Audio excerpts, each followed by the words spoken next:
The fourth KPI is becoming really important. It's about sustainable sourcing. More specifically, Scope 3. Scope 3 is about reduction of the carbon emissions in your suppliers and their sub-suppliers domain.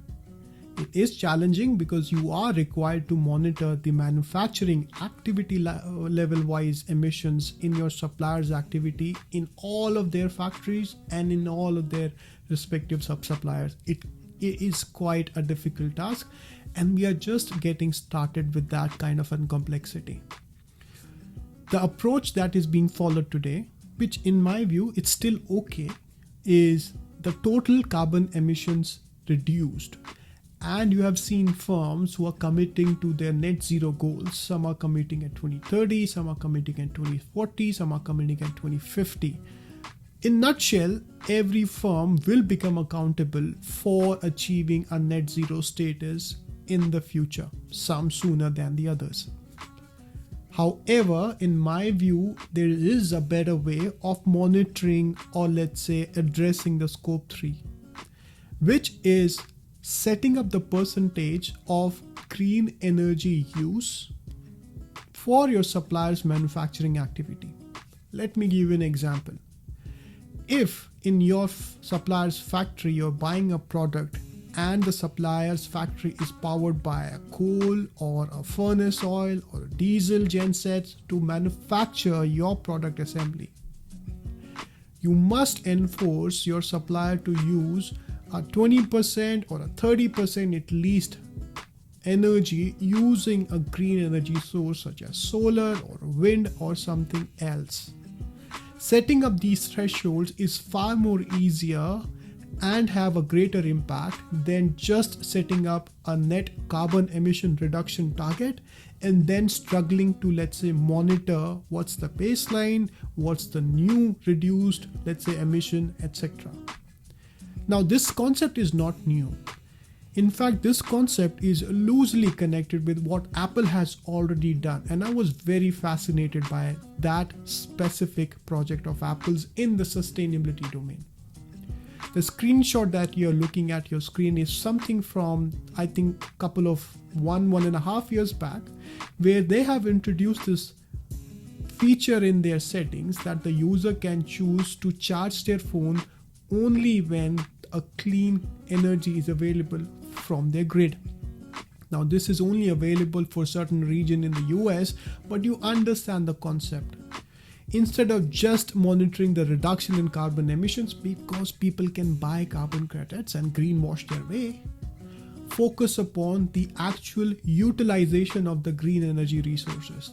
This concept will get more credibility and more attention as the world becomes more mature about handling Scope 3.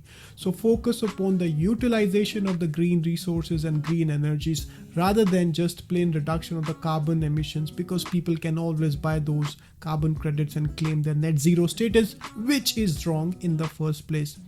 In fact, you must introduce this Scope 3 aspect, or the percentage utilization of the green energy in manufacturing process kind of targets in your sourcing process.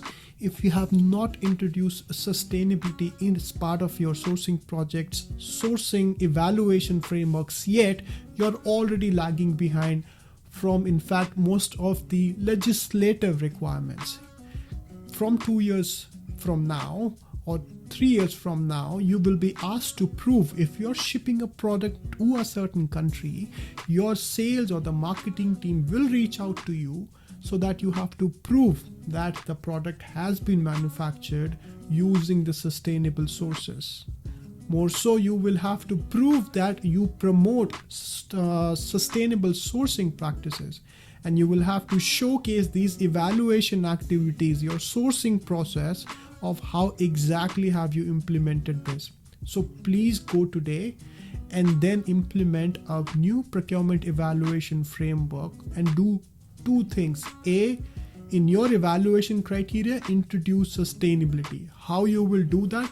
If you want me, I will make a detailed video on this particular aspect separately. The second thing you should do is start measuring or start implementing the percentage utilization of green energy in the manufacturing process at your supplier side. Parting comments: it will become quite challenging. Eventually you will be forced into do this, but please start mapping your value chains. List down your suppliers in an Excel file. Please do not go through any external third-party tool. Nobody knows what is going on, how to map this. Everybody will ask you for this data eventually. So start in a very simple Excel file.